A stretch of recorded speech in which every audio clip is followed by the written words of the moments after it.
I'm more Of Brazil. influential outside politics than inside politics. And I learned this through a pastor in Brazil Okay.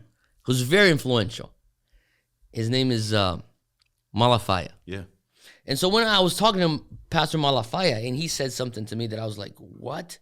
He says, do you know, like today in this position, I could raise up Congress people. I could raise up senators. Yep. I could disciple them. And once they're there, they're still going to look for wisdom coming from me. Yep. Whereas if I'm there, well, one, you have limits to what you're able to do. Yep. You know, a lot of these Congress people that come with the same values that we have, Yeah. it's not like they're not doing anything. It's like they can't. Right. There's limits to what you can do. And of course, we need them there, but there's limits. It's not like it's a free-for-all. So he was explaining to me, it's like, and in this position, he says, I could speak to both sides. Yeah. You know, and so I feel like not that I'm above anybody, because that's not the mentality. The mentality is if I will operate within the sphere of grace Lord has given me, Right. I believe that I can raise up future politicians. Yeah. So if I can raise up future politicians, why would I be one politician Right. and then interrupt this flow? And not that the Lord can't use somebody else, but in my situation, interrupt the flow of raising up other politicians. It's brilliant, dude. Does that make sense? Totally. And you can see, I mean, you saw the president, and I know there's things you haven't told me, but just the stuff that I've seen, you know, the president wanting to come to the Send, you guys packed out 3 stadiums or 2 stadiums and half, you know, I was there when you guys were like, we're not going to let him come. And then he came, you know, like, and I'm sitting there going, my buddy just shut down the Prezi of Brazil from coming to an event. Like if we would have had that conversation 15 years prior, like, hey T, one day the president's going to want to come to an event that you're putting on. Oh, I'd be all over him. Yeah, you would have been like, yes, God. You'd been like, yeah, God. Let me get a selfie. Yeah, and T, like, it was one of the most surreal moments watching you navigate that and the wisdom. It blew my mind. You know what I've found out? It's like it's the long-term game versus the short-term game, right? Right. And the more that I study revival, and we all love revival, but there's something that is not you just can't run away from the constant long-term results of discipling a nation through the sphere of church, education, and family. Yeah. Right? So I would say, you know, the sphere of, I'm coming from a 7-sphere paradigm, right? And so, and of course, people would say, oh, there's not only 7, there could be more. And I get it. But let's say, if we're talking about the 7-sphere paradigm. The 7 mountains. By the way, Lauren Cunningham. Yeah, for sure. Yeah.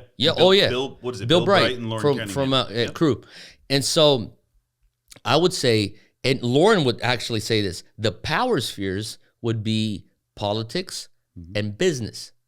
Now, you could see a quick change if you take those 2 spheres. They're quick changes, right? You put in, let's say, this is a perfect scenario. If you vote in a biblical minded president and a biblical minded Congress, you'll see changes fast, right?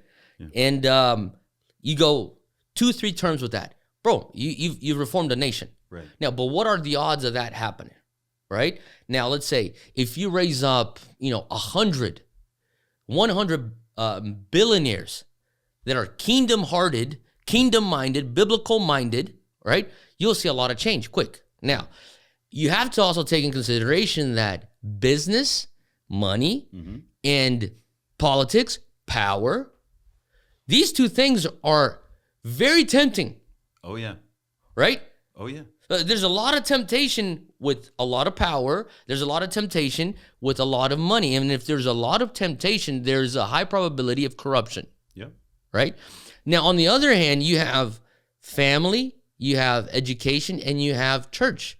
I mean, you would think that somebody who's part of a church would be part of a church till they die.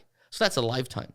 If you're born in a family, you're part of that family till you die. So that's a lifetime. Yeah. Education, let's say 15 years, maybe 25 years, right? So that's a good chunk of time. It's over a decade, at least.